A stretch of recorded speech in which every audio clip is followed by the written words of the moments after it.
On a rain-soaked night, a terrified girl begs Keanu Reeves, "Can you walk me home? He's following me," never guessing the quiet stranger has a far darker past than her stalker. When he promises, "I'll handle it, forever," he's not just vowing to protect her. He's reopening a buried part of himself that will drag them both into a relentless, violent reckoning. This is a fictional story about one strange night in Keanu Reeves' life, told the way a friend might share it over coffee. It begins with a simple sentence a scared girl whispered to him on a wet, empty street. "Can you walk me home? He's following me." The rain in downtown Toronto didn't fall in sheets that night. It fell in a slow, tired drizzle, the kind that made the pavement shine like black glass and turned every traffic light into a smeared streak of color. Keanu walked alone with his hands tucked in his coat pockets, head down, grateful for the hood and the hour. The charity event at the small theater behind him had gone well, photos, handshakes, a few kind words about grief and gratitude. And as always, he had smiled more than he felt comfortable with. Now, finally, was the part he liked. The quiet walk home, no cameras, no questions, just the sound of wet footsteps and distant traffic. He had almost reached the corner when he heard different footsteps. Too quick, too close. Instinct made him glance at the dark glass of a storefront instead of turning around directly.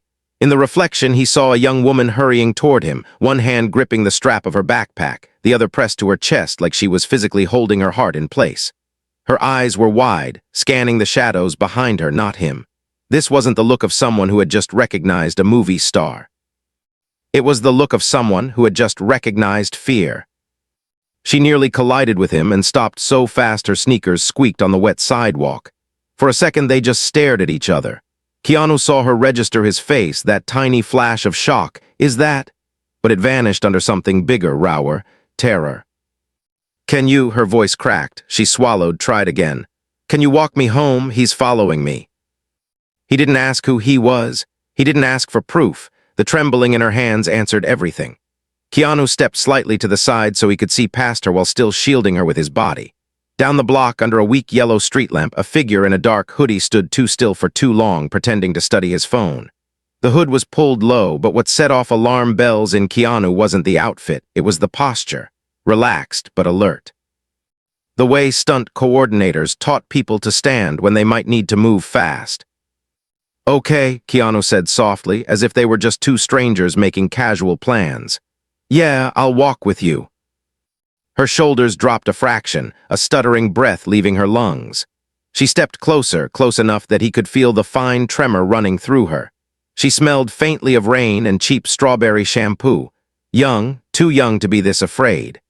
Keanu kept his voice gentle but his eyes sharp, watching the reflection in the shop windows as they began to walk. "What's your name?" he asked, guiding her toward the brighter side of the street where a row of late-night cafes and corner stores still glowed. "Leah," she whispered, "short for Amelia." She gave a small, nervous laugh that didn't quite land. I know who you are." "Most people do," he said, a little embarrassed, like he was apologizing for it. "But tonight I'm just a guy walking you home, okay?" She nodded quickly. "Okay, just a guy." Her fingers twisted the edge of her sleeve. "I was at the subway and I noticed him there. I thought I was being paranoid like I always am. But every time I turned, he was at the end of the platform or in the same car or on the stairs. My stop is only 3 away from here. I tried to lose him in the crowd, but when I came up the escalator, he was still there. He didn't even pretend not to stare that time." Fear spilled out of her in fragments, as if she'd been keeping it bottled up for months, and the sight of a familiar, kind face had cracked the lid open. Keanu listened, nodding. He knew that feeling too well, the way grief or fear or loneliness could live just under your skin, waiting for the smallest touch to break through. "You did the right thing coming to someone," he said. "You're not paranoid for noticing when something feels wrong." "They always say that," she muttered bitterly. "My friends, the cops the one time I tried to report this other guy last year. If anything really happens, call us. Like the bad thing has to start before anyone will believe you." She glanced up at him. "If you weren't here, I don't know what I probably would have just walked fast and pretended I wasn't scared like every other time." Keanu's jaw tightened. He remembered interviews where journalists had asked about his losses with polite curiosity, as if pain were just another interesting detail to write down. He remembered how lonely it had felt to hurt in a room full of people. Different kind of fear, same isolation. "Well, I'm here," he said quietly, "and I'm not going anywhere." He meant it in the small, practical way. You're not walking the rest of this road alone. But as soon as he said the words, something old and heavy shifted inside him. A quieter, more private voice answered, "If you step into this, you have to see it through. Not just tonight. Not just until her door. If this person is really stalking her, if he's dangerous, walking her home once isn't enough. Either you stay out of it completely or you promise to handle it. Really handle it." He had spent years training his body for movie fights, martial arts, gun handling, falls, and rolls. People joked he could probably do it all for real. What they didn't see was how seriously he took the responsibility that came with that training. Knowing how to hurt someone meant being twice as careful about when and why you ever used it. They passed a convenience store with harsh fluorescent lights. Keanu caught another glimpse of the hooded man in the glass, still there, same distance, not closing in, not dropping back, matching them. He changed their pace subtly, slowed for a second to tie an imaginary shoelace, then sped up. The shadow adjusted each time. Leah noticed his attention and followed his gaze. Her breath hitched. "He's still there, isn't he?" "Yeah," Keanu said. There was no point lying. "But that just means we know where he is. That's an advantage." He tried to keep it casual, like they were talking about a car in the next lane instead of a stranger who had chosen them. "We're going to turn left up ahead into a busier street. More people, more light. I want you to call someone you trust and stay on the phone with them." "I don't want to freak my mom out," she protested automatically, then stopped, understanding. "Okay, my roommate then." As she fumbled for her phone, Keanu scanned the block ahead. The cafe he liked on this corner usually stayed open until midnight, but tonight, dark chairs were stacked on tables inside. A handwritten sign on the door, closed for REPAIRS. The neon coffee cup was dark. That prickle at the back of his neck got sharper. Coincidence, he told himself. Buildings closed. Lights went out. Not everything was a pattern. But the instincts drilled into him on 100 sets didn't care about logic. They cared about timing, spacing, details. On the far side of the intersection, another figure loitered near a bus shelter, hood up, head down. When the streetlight changed and Keanu and Leah stepped off the curb, the second hood lifted just enough for him to see the man's eyes flick, not at them, but past them, to the first follower down the block. Two of them. He stopped in the middle of the crosswalk so abruptly that Leah almost tugged his arm out of its socket. A taxi horn blared in the distance, but there were no cars close enough to rush them. The night seemed to hold its breath. "What is it?" Leah whispered. Her phone screen glowed weakly between her fingers, call unsent. Keanu didn't answer for a long second. His brain ran quick, unsatisfying calculations. 2 men, maybe more, 1 girl. 1 unarmed actor who knew enough about violence to realize how fast it could go wrong. He could turn back, get her to a brighter street, call the police, hope they arrived in time. He could pretend he hadn't noticed the second shadow, walk faster, pray these men were only trying to scare, not harm. Or he could take a breath, plant his feet, and accept that tonight wasn't going to be a quiet walk home. That, for reasons he didn't yet understand, someone had decided to turn this girl's fear into a hunt. And that for the first time in a very long time, he might have to be more than just the gentle, self-effacing man people saw in interviews. He looked at Leah. Rain had collected along her eyelashes, turning her already wide eyes into dark, shining pools. She was trying so hard not to cry that her whole face trembled with the effort. She wasn't just afraid for herself. She was afraid of being a bother, of causing trouble, of making someone else's night harder. He had seen that same expression on fans who apologized for asking for a photo, even while their hands shook. "Hey," he said softly, "look at me."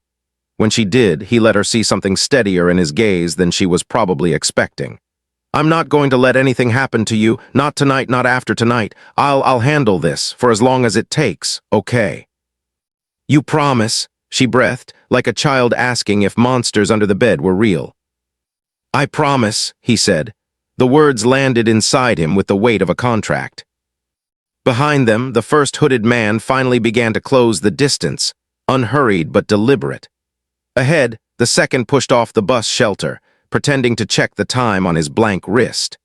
They were trying to box them in here, in the middle of the almost empty intersection, where the rain washed away sound and light in equal measure. Leah followed his line of sight and understood. Her hand sought his, gripping tightly. Keanu squeezed back just once. This was no longer about a quick favor to a nervous stranger. This was a line in the sand he hadn't planned to draw. He turned his body, shielded Leah behind him with a casual movement that felt, suddenly, anything but casual. The air around them thickened, the way it did on set in the heartbeat before the director shouted action. Except this time there was no script, no choreography, no guaranteed safety. In the distance, a siren wailed and faded. A streetlight flickered overhead, buzzing faintly. The two men kept walking, step by step, their faces still hidden, their intentions not hidden at all. Keanu took a slow breath, set his shoulders, and stepped toward the oncoming shadow, knowing that whatever he did next would change not only this night, but the quiet life he'd been trying so hard to protect. The first man came closer with the lazy confidence of someone who thought the night already belonged to him. His hood dripped with rain, shadowing most of his face, but Keanu caught the glint of a smirk as the guy lifted his chin, as if he were walking up to a red carpet instead of two strangers in the middle of an empty intersection. 10 paces back, the second hood shifted his weight, not rushing, just tightening the invisible net. "That's close enough," Keanu said, his voice calm but edged with something firm. He stepped half a pace forward, just enough that Leah was now almost completely hidden behind his shoulder. "Is there a reason you've been following her since the subway?" The man let out a laugh that didn't reach his eyes. "Relax, man, big fan, just wanted to say hi." His stare slid past Keanu to where Leah's hand clutched his coat. "Didn't know you were doing charity work." Leah flinched at the word. Keanu felt the movement against his back, a tiny shiver, and it made something in him harden. There were laughs that teased and laughs that cut, and this one sliced clean. "You can say hi from there," Keanu replied. He kept his posture loose, but every muscle was listening. Streets, hands, exits. He noticed the man's fingers bear no rings, no visible weapon, but his stance was careful, like he'd thrown a punch or two in his life. "And then you're going to turn around and walk away." The second man finally reached the corner of the intersection and stopped, pretending to scroll his phone. Now they had one in front, one behind. It irritated Keanu how textbook it looked.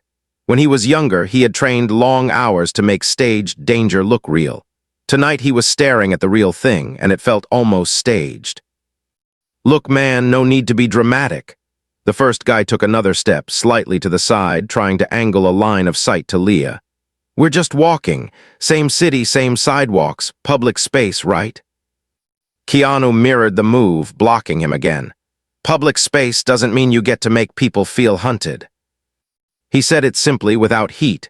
Years in the spotlight had taught him to speak softly and still be heard. The man's smile flickered.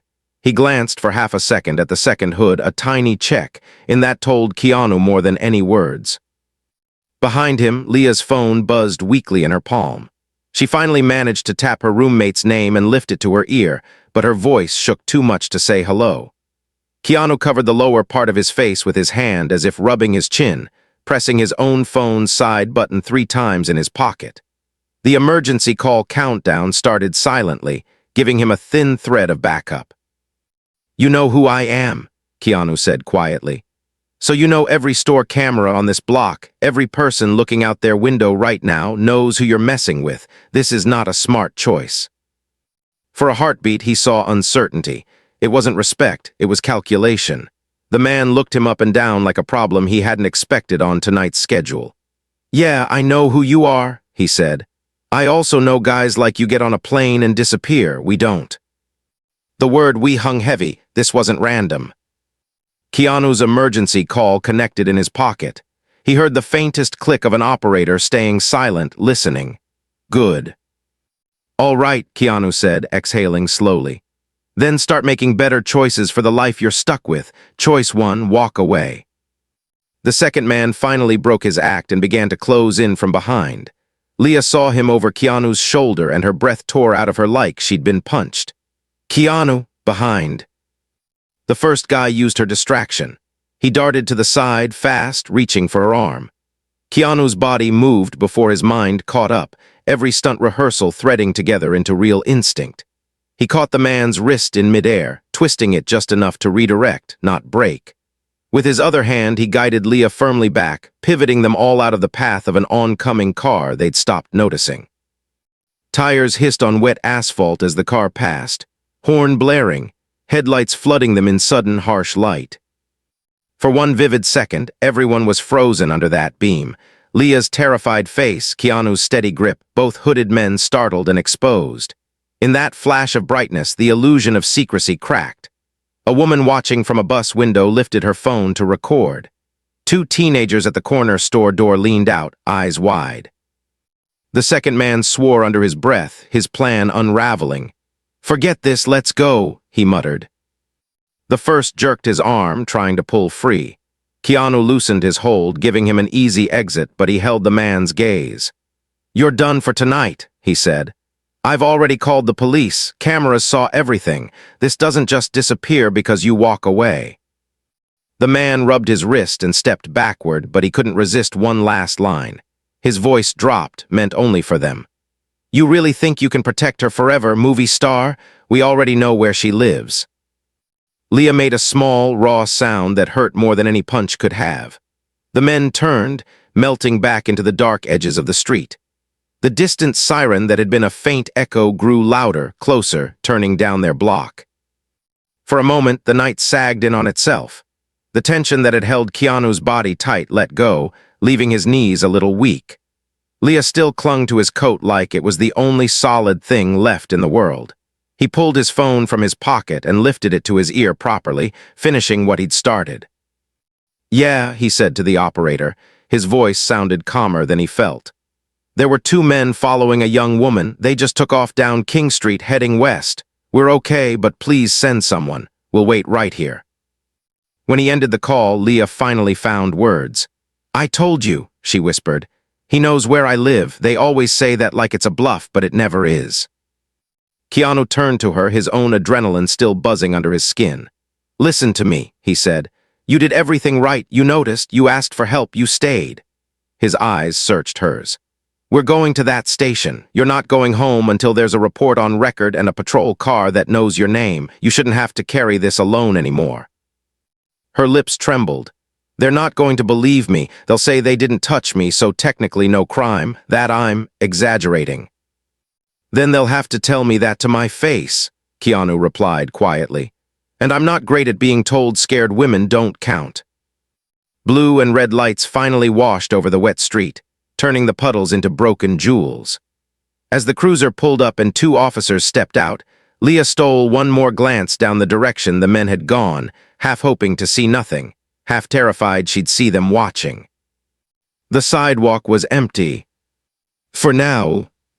She took a shaky breath and followed Keanu toward the waiting car, not knowing that the person who had filmed everything at the bus stop was already uploading the video, and that by the time they walked into the station, their faces, and her fear, would be playing on a dozen strangers' screens. By the time they sat on the hard plastic chairs inside the police station, the night had settled into that strange hour where exhaustion and adrenaline tangled together. Fluorescent lights buzzed overhead, too bright, too flat. A TV in the corner played the news on mute. Keanu and Leah sat side by side, damp coats steaming gently, both staring at the scuffed floor like it might offer answers. The first officer who took their statement was a tired man with ink stains on his fingers and deep lines around his mouth. He listened, but with the weary expression of someone who had heard too many stories and watched too little change. When Leah stumbled over her words, he glanced more at Keanu, as if the real witness sat taller, spoke smoother. "So," the officer said when she finished, "they didn't touch you. They didn't say any explicit threats before the one about her address. No weapon?" His pen hovered. "Ma'am, you know it's not illegal to walk on the same street as someone." Leah's face crumpled just a little. "They followed me for 4 stops. They boxed us in at the intersection. They knew where I live." She wiped at her cheeks, frustrated at the tears. "How much proof do I need before I stop being overdramatic?" Keanu leaned forward, elbows on his knees, keeping his tone respectful but steady. "Officer, I understand you have procedures, but there are station cameras, street cameras, people who filmed on their phones outside. If you look at any of that, you'll see this wasn't a coincidence. She's been dealing with this kind of thing for a while. Tonight it escalated." The officer sighed, rubbing his forehead. "Look, Mr. Reeves. Keanu is fine." "Right, Keanu, we can file an incident report. We can patrol her street for a few nights. But unless we have names, faces, prior restraining orders, my hands are limited." He chose the word carefully, maybe aware of how it sounded. A second voice cut in from behind the desk. "Limited doesn't mean useless, Dan." They turned to see a woman in uniform leaning against the doorway, arms folded. Her hair was pulled back in a tight braid. She had the alert eyes of someone who had learned to read rooms faster than reports. "I heard part of that," she said, walking over. She looked at Leah, not at Keanu. "I'm Officer Ruiz. Do you have any screenshots, old messages, times you noticed the same face before tonight?" Leah blinked, surprised by the direct concern, and nodded slowly. "On my phone. A lot, actually. I stopped deleting them when my friend told me it might matter someday." "Good," Ruiz said. "That friend was right. Let's make someday today." For the next 20 minutes, the mood shifted. With Ruiz asking the questions, Leah's voice grew steadier. She scrolled through old DMs filled with unwanted compliments that had soured into insults when she didn't respond. Photos of her at bus stops she hadn't posted. Usernames that changed every week but kept the same tone, the same mocking familiarity. Keanu watched the digital trail unfold and felt his jaw clench. "So this has been going on for months?" Ruiz asked quietly. "Over a year," Leah said. "I moved apartments once already. No one believed it was the same person because the accounts kept disappearing." She swallowed. "Tonight, when that first guy talked, I recognized his voice. It's weird, I know, but you read enough of someone's messages, you kind of hear them in your head. The way he said, charity work," she shivered. "It sounded exactly like this one post he made about me volunteering at the shelter and collecting sad strays. Like he was mad I cared about anything that wasn't him." Something in Keanu's chest twisted at that. "People project their broken parts on whoever's closest," he said softly. "Doesn't make it your fault." Ruiz printed forms, took copies of Leah's screenshots, and gave them a small, battered card with a direct number on it. "This is for our stalking and harassment unit," she explained. "It's small, but they're good. I'm going to flag this personally. You're not being dramatic, Leah. You're being targeted." The word landed with a dull thud in the room. Targeted. It was both frightening and, in a strange way, validating. Someone finally named what she had been feeling. "And for tonight," Ruiz added, glancing at Keanu. "No, you're not going home alone. I can have a car follow you to your building, walk you up if you want. Or you can stay with a friend." "My roommate's out of town," Leah said quietly. "She's visiting her parents, it's just me, and I can't afford a hotel." "I'll cover that," Keanu said automatically, then flushed a little at how fast the words jumped out. "If you'd feel safer somewhere else, I mean." Leah gave a small, tired smile. "You don't have to be everybody's hero all the time, you know." "I'm not," he said. "Tonight I'm just the guy who happened to be in front of you when you needed someone. That comes with obligations." Officer Ruiz watched the exchange, something like recognition passing through her eyes. "Go to your place first," she suggested. "Grab what you need for a night or two. Check that your locks are good. We'll send a patrol to cruise by every hour for the next couple nights while we sort this out. And if anything feels off, you call. Don't talk yourself out of your own instincts." They signed the report. Leah's hand shook less on the form than it had on Keanu's coat outside. As they stood to leave, Ruiz touched Leah's shoulder lightly. "One more thing," she said. "Whatever this guy says online, in person, in your head, you're not weak for being scared. Fear means you're still trying to protect yourself. That's strength, not shame." Leah nodded, throat tight, and followed Keanu out into the cool night air again. The rain had finally stopped. The streets shimmered with leftover water and reflected light. A squad car idled at the curb, ready to trail them home. They walked the short distance from the station door to the sidewalk in silence, both of them wrapped in their own thoughts. Keanu felt that old, familiar heaviness creeping in, the one that always came after he played a violent role, when the stunt bruises started to ache and the cameras were gone. Tonight, the bruises were on the inside. "Do you ever get tired of people expecting you to be him?" Leah asked suddenly as they waited for the light to change. "The guy who always wins the fight." He thought about it. "I get tired of people thinking the fight is what matters," he said. "In movies, the punch is the point. In real life, the point is what happens after, who you become because of it, whether you let it make you cruel or kinder." She studied his face, like she was trying to read the spaces between his words. "You've had a lot of bad things happen, haven't you?" "Yes," he said simply. "And I've had a lot of good people show up anyway. Tonight I got to be one of them for you. That's a privilege." The patrol car behind them turned on its headlights, ready to follow. Keanu and Leah stepped into the crosswalk, heading toward the subway exit that led up to her neighborhood. For the first time since she'd grabbed his arm, Leah's footsteps weren't tripping over themselves. She walked straighter, not because the danger was gone, but because she wasn't holding it alone. They reached her building faster than she wanted. It was a narrow brick place squeezed between a laundromat and a closed hair salon, the front steps slick with rain. The squad car double-parked, its engine purring. The two officers inside watched them with quiet attention. "You don't have to come up," Leah said as they stood at the bottom of the stairs. "I mean, you've already done more than anyone ever has." "I said I'd walk you home," he answered. "Home isn't the sidewalk." He followed her up the stairs, each step echoing in the tight stairwell. The hallway smelled of old paint and someone's burned toast. A security camera blinked lazily near the ceiling. Leah dug her keys out of her pocket, her hands finally almost steady. "I'm sorry you got dragged into this," she murmured. "You probably had plans, or a book to read, or a dog to pet. Famous people always have nice dogs." He chuckled softly. "I had a quiet night planned, yeah, but I can read my book tomorrow. You needed it tonight." She smiled at that and slid the key into the lock. The knob turned too easily. Leah froze. "I always double lock," she whispered. Her voice was suddenly paper-thin. "Top and bottom, I always do it. It shouldn't turn like that." All the calm Keanu had slowly rebuilt in the last hour vanished in a cold rush. He gently moved her behind him again, the gesture now automatic. With his free hand, he tested the door. It swung inward with the soft creak of old hinges, offering a dim slice of her apartment beyond. No broken wood, no splintered frame, just a door that had been unlocked by someone who knew how. He glanced back at the hallway camera. Its little red light had gone dark. "Stay behind me," he said quietly. "Call Officer Ruiz, put her on speaker. Don't go in until she tells us what to do." Leah's fingers fumbled for her phone, her breath already shaking. From where he stood at the threshold, Keanu could see just enough of the living room to know something was wrong.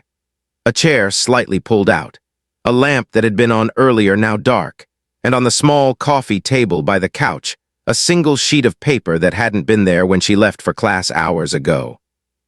The paper was folded in half, neat and careful, like a letter from someone who believed they knew you well. From the open crack of the hallway, under dead camera eyes and the distant hum of the patrol car waiting below, Keanu stared at that message and felt the promise he'd made at the crosswalk settle even deeper into his bones. Whatever was written on that page, whoever had put it there, this was no longer just about walking someone home. This was about what you did when home itself stopped being safe.